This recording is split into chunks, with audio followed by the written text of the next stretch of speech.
আল্লাহর রাসূল বলেছেন, ও পৃথিবীর মানুষ শোনো, বুনিয়াল ইসলাম আলা খামসিন, ইসলামের ভিত হলো 5টা জিনিসের উপরে। কয়টা জিনিসের উপরে বলেন? এই যে আপনাদের একটা মসজিদ, এই মসজিদ কিন্তু এমনিই দাঁড়ায় নাই, কথা বলেন ঠিক কিনা? এটা একটা ভিতের উপরে দাঁড়িয়ে আছে।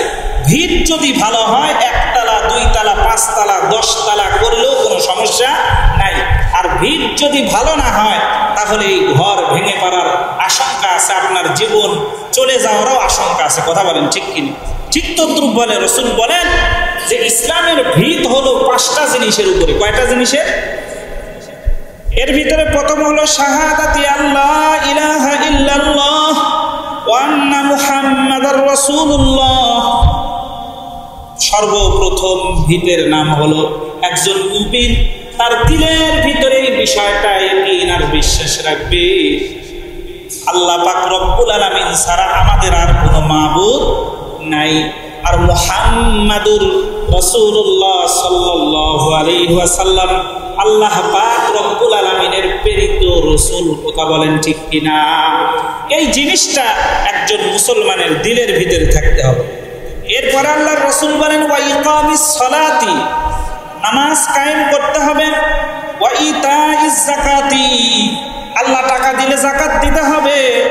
এরপরে রাসূল বলতেছেন ওয়াল হাজ্জি, হজ যদি ফরজ হয় তাহলে হজ করতে হবে, সাওমি রমাজান, আর রমজানের রোজা ফরজ হইলে রমজানের রোজা করতে হবে।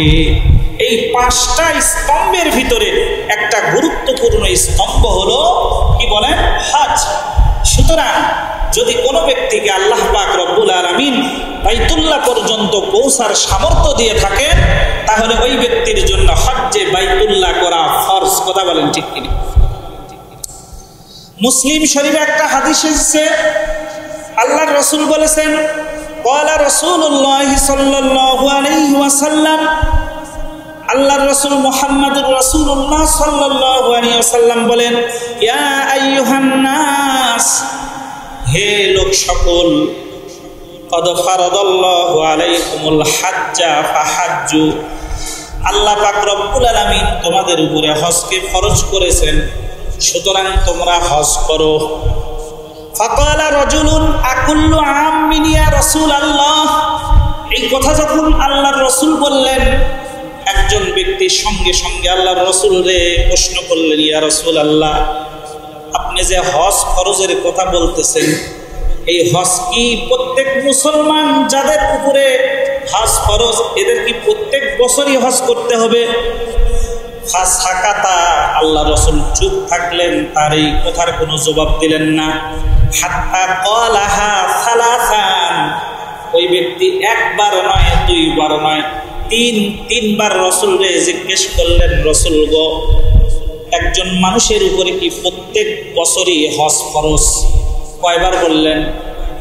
একবারও আল্লাহর রাসূল উত্তর দিলেন না। এরপরে রাসূল বললেন, ফাকালা রাসূলুল্লাহ সাল্লাল্লাহু আলাইহি ওয়াসাল্লাম, লাউ কুলতু নাআম লা ওয়াজাবাত, তুমি বারবার আমারে জিজ্ঞেস করতেছো প্রত্যেক বছরই ফরজ কিনা, আমি যদি বলি হ্যাঁ প্রত্যেক বছরে ফরজ, তাহলে সঙ্গে সঙ্গে আসমানের মালিক প্রত্যেক বছরে হজ করা তোমাদের উপরে ফরজ করে দিবে। বলেন সুবহানাল্লাহ। তার কারণ রাসূলের জবান তো বড় দামি, এই দামি জবান দ্বারা যেটা বের হয় আল্লাহ তাআলা ওইটাই কবুল করে, কথা বলেন ঠিক কিনা? এজন্য রাসূল বলেছেন বারবার আমারে প্রশ্ন করিও না, তার কারণ আমি যদি বলি হ্যাঁ প্রত্যেক বছরই ফরজ, তো প্রত্যেক বছরই কি হয়ে যাবে? ফরজ হয়ে যাবে।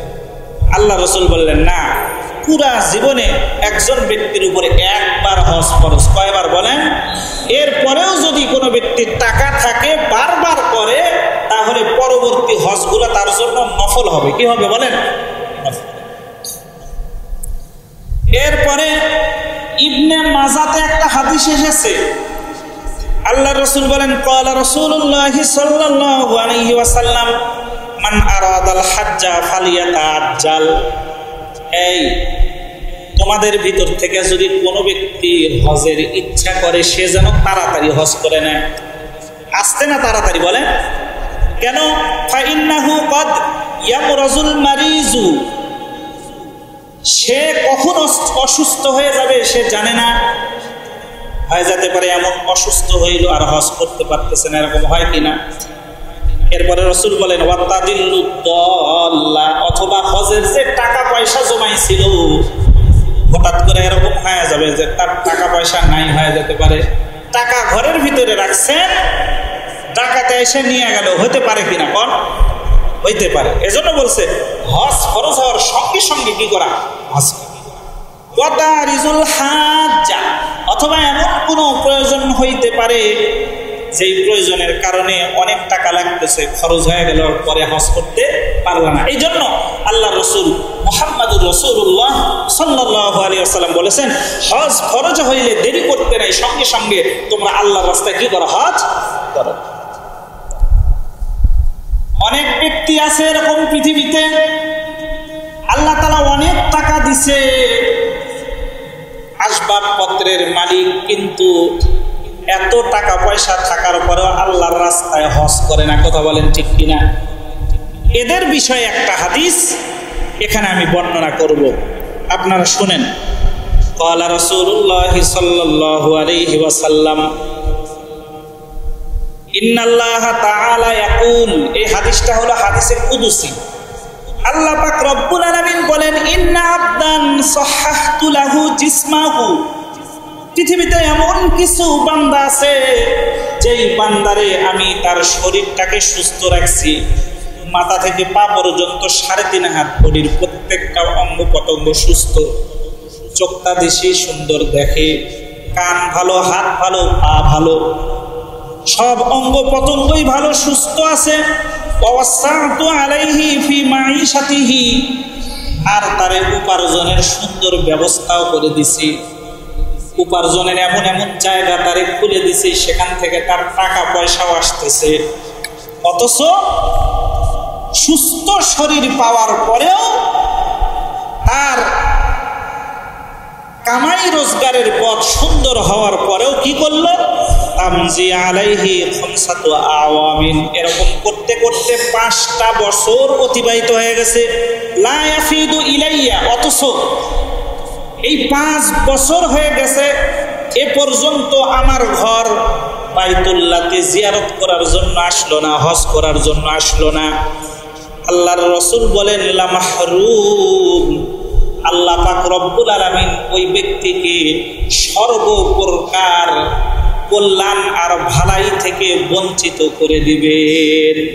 আমার কথা কি বুঝতে পারছেন?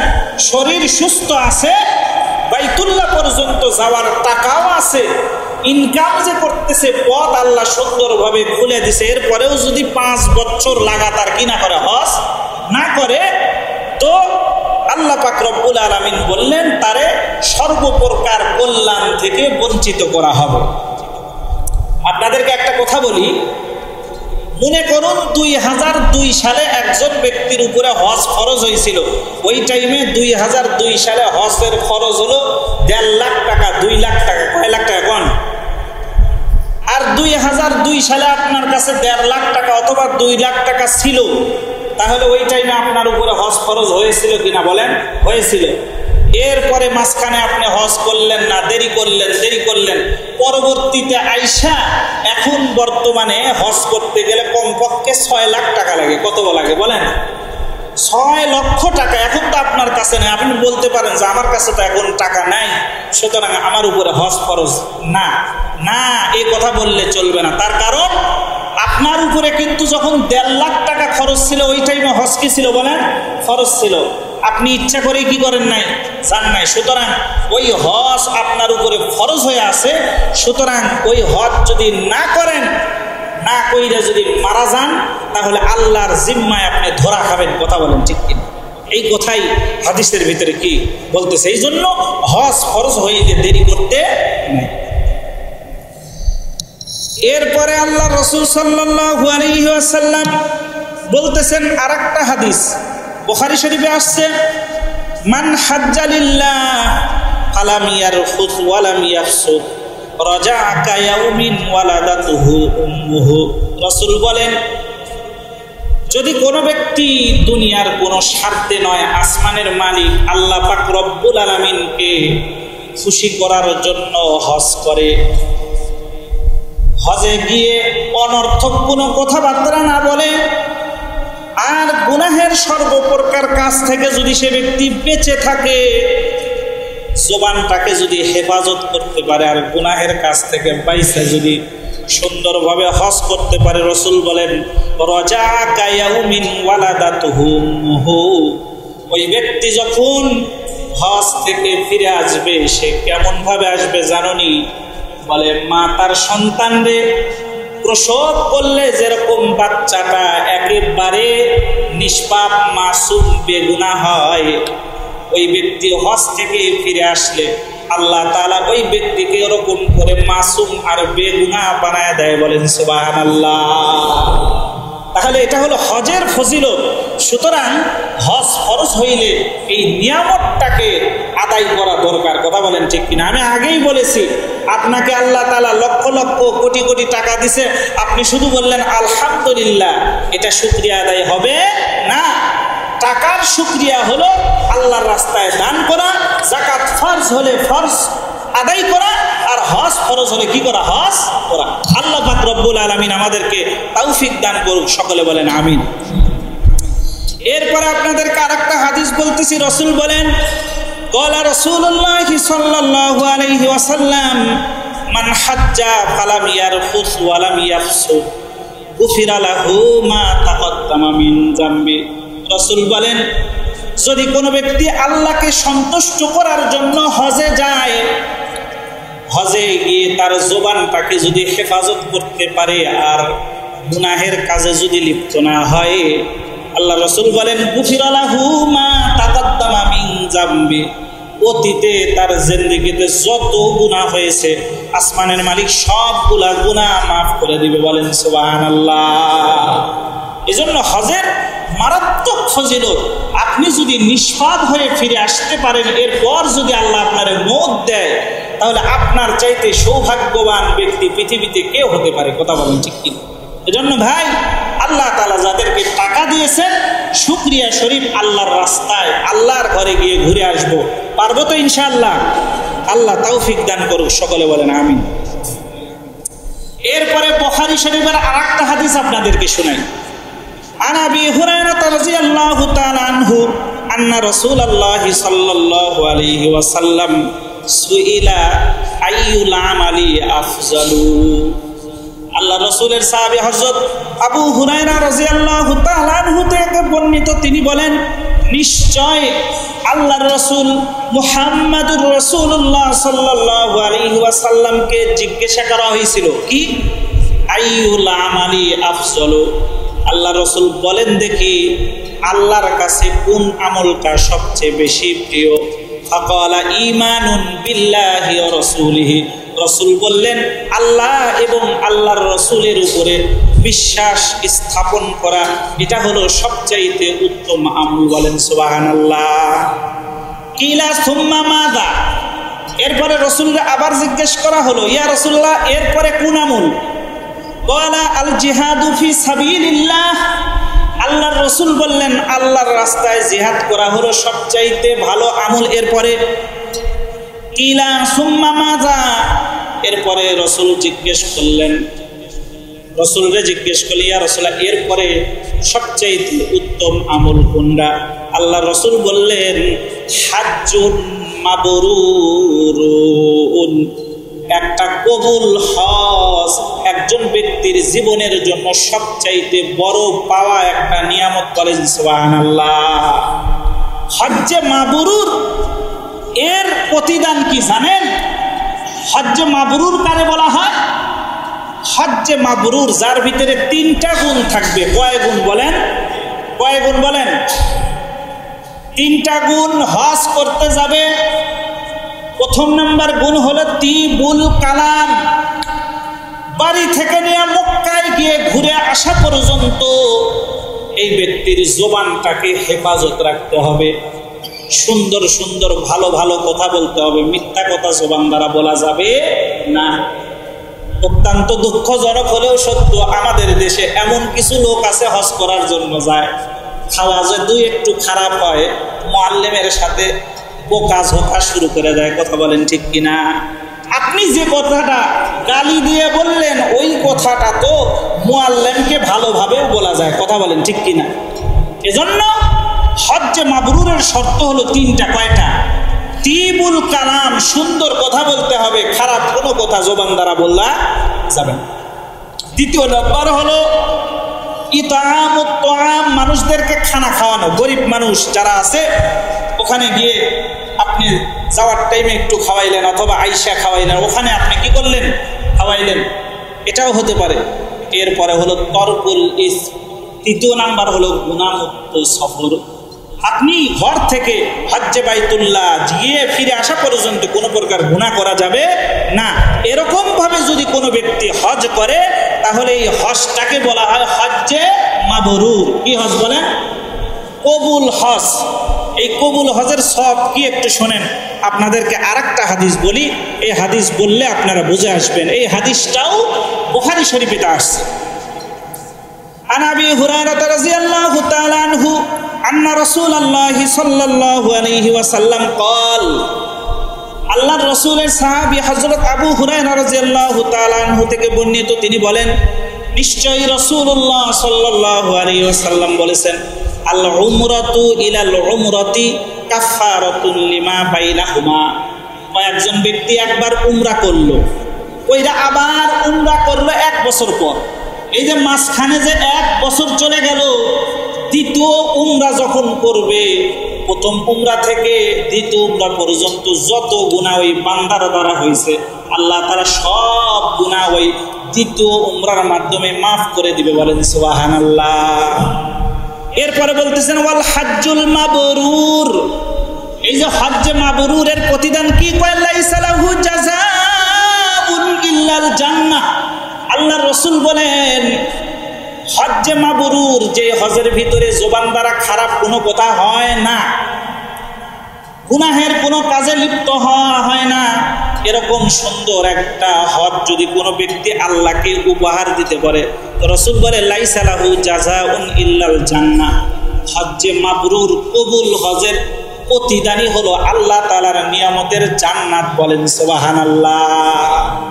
এই হজ কবুল হইলে আল্লাহ তাআলা তার জন্য নিয়ামতের জান্নাত দিয়ে দিবে। বলেন সুবহানাল্লাহ।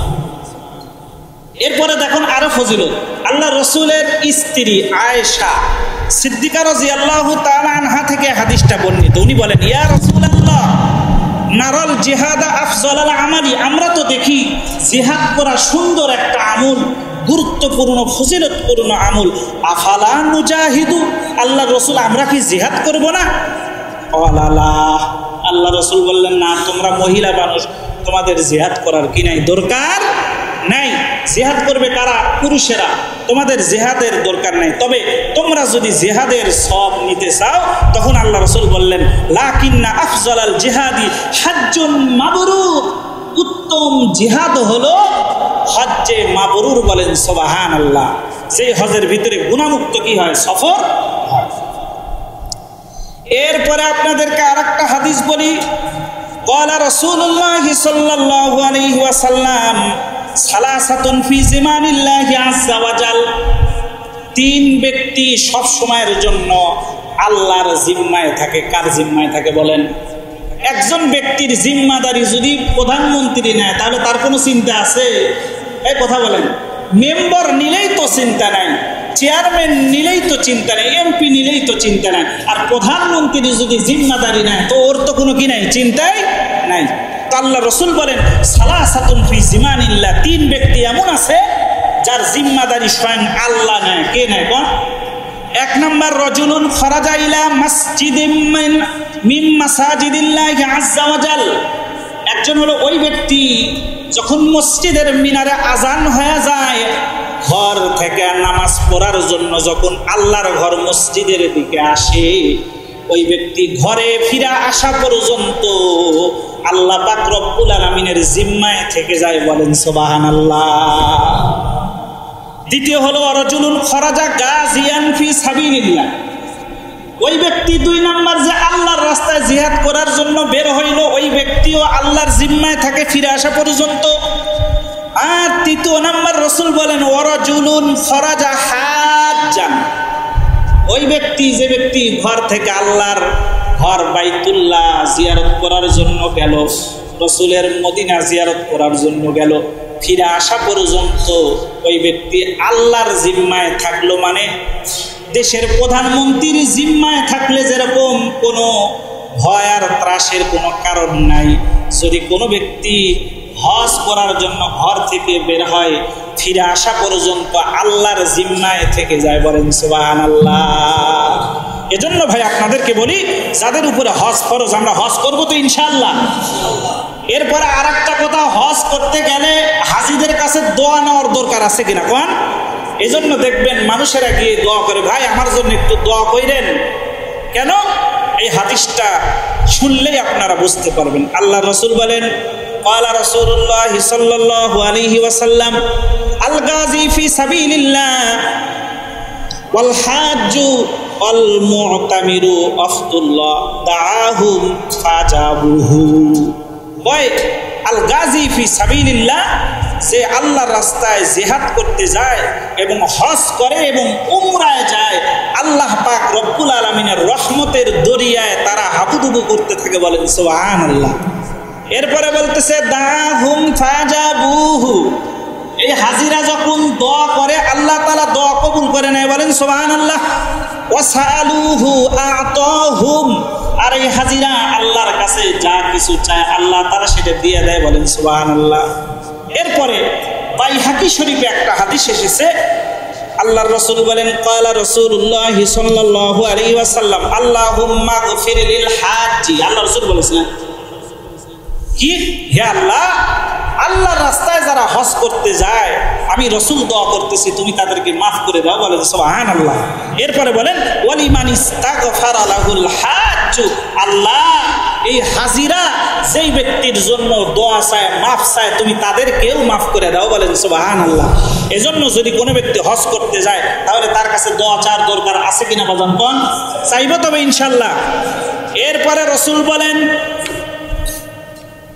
ইন্না লাকা মিনাল আজরি আলা কদরি নাসাবিকা ওয়া নাফাকাতিকা। যদি কোনো ব্যক্তি আল্লাহর রাস্তায় হজ করতে যায়, রাসূল বলেন হজ করতে যাইতে যে কষ্ট হইল, একজন মানুষ আরেকজন মানুষের সাথে ধাক্কা খায় কিনা কোন? ধাক্কা খায়, খুব কষ্ট। কথা বলেন ঠিক কিনা? এমনি ইস্তেমার মাঠে তাবলিগে গেলেই বোঝা যায় কত কষ্ট। আর হজের ময়দানে একজন আরেকজনের সাথে ধাক্কা ধাক্কি কইরা কইরা হাঁটতে হয়। কথা বলেন ঠিক কিনা? কাভি চক্কর লাগানা হাজিউ কি সফ মে মুরমুর কর, ও মক্কা ইয়াদ আতা হায়, ও ধাক্কা ইয়াদ আতা হায়। কভি জানা মিনা কো, কভি ময়দানে আরফা কো, ও মক্কা ইয়াদ আতা হায়, ও ধাক্কা ইয়াদ আতা হায়। ওই মক্কা মদিনার ধাক্কা খাওয়ার আশা আপনাদের নাই? কখনো মক্কায়, কখনো মদিনায়, আবার কখনো মিনায়, আবার কখনো বান্দা আরাফার ময়দানে পাগলের মতো ছুটতে থাকে। বলেন সুবহানাল্লাহ। আল্লাহ তাআলা আমাদের সকলকে এই হজ করার তৌফিক দান করুন। সকলে বলেন আমিন। এরপরে আল্লাহর রাসূল বলেন, তাবিউ বাইনাল হজ্জি ওয়াল উমরাতি, তোমরা বেশি বেশি হজ এবং উমরা করো। কেন? ফাইন্নাহুমা ইয়ানফিয়ানিল ফাকর ওয়াজ যুনুব। দুইটা উপকার। কয়টা উপকার? এক নাম্বার, রাসূল বলেছেন তোমরা মনে করো হজ করলে টাকা কমে যাবে, সম্পদ কমে যাবে, না। রাসূল বলে হজ করলে গরিব মানুষরে আল্লাহ তাআলা ধনী বানায় দিবে। বলেন সুবহানাল্লাহ। আর দ্বিতীয় কথা বলেছেন, আল্লাহ পাক রব্বুল আলামিন তার জিন্দেগীর সব গুনাহ মাফ করে দিবে। বলেন সুবহানাল্লাহ। কেমনে মাফ করবে? আল্লাহ রাসূল ওইটাও বলেছেন, বলে কামা ইয়ানফিল কির খাবাসাল হাদিদ, কয় লোহা থেকে রেত যেরকম মরিচিকাকে দূর করে দেয়, আগুন ওয়াজ যাহাবি ওয়াল ফিদ্দা, স্বর্ণ এবং রূপাকে আগুন যেরকম জ্বালায় পুরায়া তার খাদকে গুনাহকে দূর করে দেয়। একজন হাজি যখন আল্লাহর রাস্তায় হজ করতে যায়, আল্লাহ তারা সব গুনাহগুলো জ্বালায় পুরায়া পুত পবিত্র বান্দা হিসাবে কবুল করে নেয়। বলেন সুবহানাল্লাহ। এরপরে আল্লাহ রাসূল বলেছেন, ওয়ালাইসারিল হাজ্জাতিল মাবরুরি সাওয়াবুন ইল্লাল জান্নাহ। আর এরকম হজের একমাত্র প্রতিদান হলো আল্লাহর নিয়ামতের জান্নাত। বলেন সুবহানাল্লাহ। শেষে একটা হাদিস বলে যায়, হজ কার জন্য করতে হবে বলেন? বলেন কোথায়? আল্লাহর জন্য। নামাজ কার জন্য পড়তে হবে? যাকাত কার জন্য দিতে হবে? ইন্না সালাতি ওয়া নুসুকি ওয়া মাহইয়ায়া ওয়া মামাতি লিল্লাহি রাব্বিল আলামিন। আমার হজ, আমার রোজা, আমার কুরবানি, আমার দান খয়রাত কার জন্য হবে কোন? কিন্তু বর্তমানে দেখানোর প্রতিযোগিতা আমার দুনিয়ায় আসছে। কথা বলেন ঠিক কিনা? হজ কইরা এসে আল হজ উপাধি না লেখলে মারামারি লাগে যায়। এটা কেমন হজ? কথা বলেন। এজন্য আল্লাহ রাসূল এই হাদিসটা একটু খেয়াল করেন, তাহলে বুঝবেন। ইয়াতি আলান নাস জামানু, আল্লাহ রাসূল বলেছেন শেষ জামানায় এমন একটা জামানা আসবে, ইয়াহুজ্জু আগনিয়াউ উম্মতি লিনুজহাতিন। চার প্রকারের লোক শেষ জামানায় হজ করবে। কয় প্রকার কোন? এক নাম্বার হলো ধনীরা হজ করবে। কি জন্য জানেন? এরা তামাশা করার জন্য আর সফর করার জন্য হজ করে। ঘুরে আসিস মক্কা, এই আল্লাহকে সন্তুষ্ট করা কি হবে না? উদ্দেশ্য হবে না। দ্বিতীয় আওসাতুহুম লিত্তিজারা, আর মধ্যমপন্থী যারা আছে এরা হজ করতে যাবে ব্যবসার জন্য। কিসের জন্য কোন? এরপরে বলতে ওয়াকুররাউহুম লিরিয়াই ওয়াস সুমাতি। কিছু কিছু কারি সাহেব, ওলামায়ে কেরাম, বড় বড় বুজুর্গ এরা হজ করতে যাবে মানুষের দেখানোর জন্য, আবার শোহরত অর্জনের জন্য। কিসের জন্য কোন? শোহরত অর্জনের জন্য। আর চতুর্থ নাম্বার ফাকারাউহুম লিল মাসআলাতি, আর গরিবরা হজ করতে যাবে ভিক্ষা করার জন্য। কিসের জন্য? কথা বলেন। এই জামানা আসছে কিনা? আপনারা ঘটনা শুনেন নাই, জানেন না তো ভাই। আমাদের হজ কার জন্য হবে বলেন? আল্লাহর জন্য। একটা কথা মনে রাখেন, আসমানের মালিককে কেউ যদি খুশি করতে চায় তাহলে তারা হুকুম যেভাবে পালন করা দরকার ওভাবেই পালন করতে হবে। আপনি যদি ব্যতিক্রম কিছু নিয়ে আসেন, এটা সম্ভব নয় মালিককে খুশি করা। ভালোবাসার 5টা স্তর আছে। এই 5 স্তরের সর্বোচ্চ স্তর হলো হজ। বলেন সুবহানাল্লাহ। হজের ভিতরে পাগলামি হয়। কথা বলেন ঠিক কিনা? একজন প্রেমিক যখন প্রেমিকাকে ভালোবাসে, প্রথম স্তর মুখ থেকে একটা কথা বের করতে হয়, আমি তোমারে ভালোবাসি। আর ইংরেজিতে বললে কি বলে? I love you. ঠিক তদ্রুপ ভাবে আল্লাহকে যদি কোনো ব্যক্তি ভালোবাসতে চায়, প্রথম কথা যেটা জবান দ্বারা বের করতে হবে, লা ইলাহা ইল্লাল্লাহু মুহাম্মাদুর রাসূলুল্লাহ। আল্লাহকে ভালোবাসার প্রথম স্তর লা ইলাহা ইল্লাল্লাহ মুহাম্মাদুর রাসূলুল্লাহ।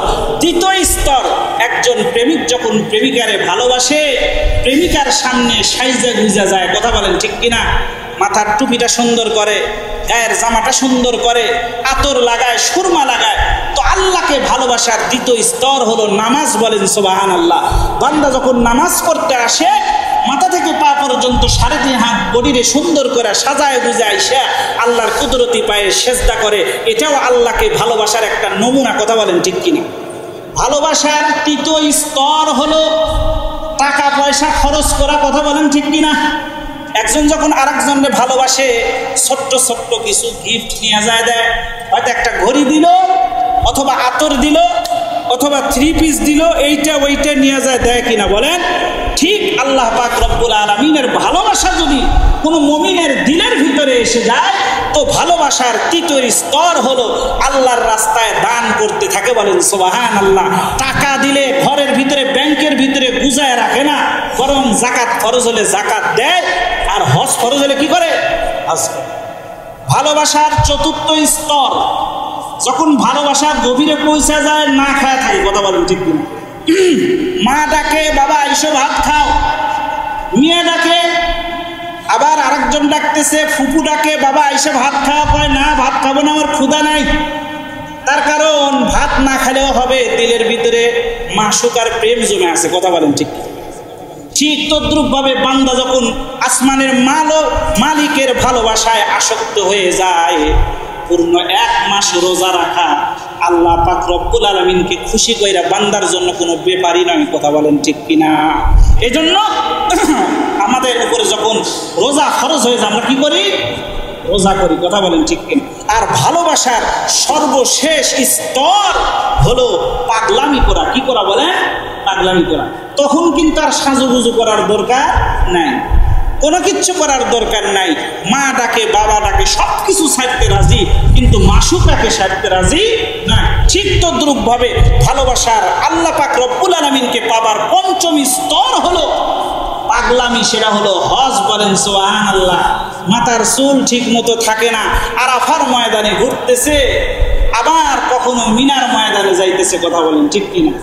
কভি জানা মিনা কো, কভি ময়দানে আরফা কো, ও মক্কা ইয়াদ আতা হ্যায়, ও ধাক্কা ইয়াদ আতা হ্যায়।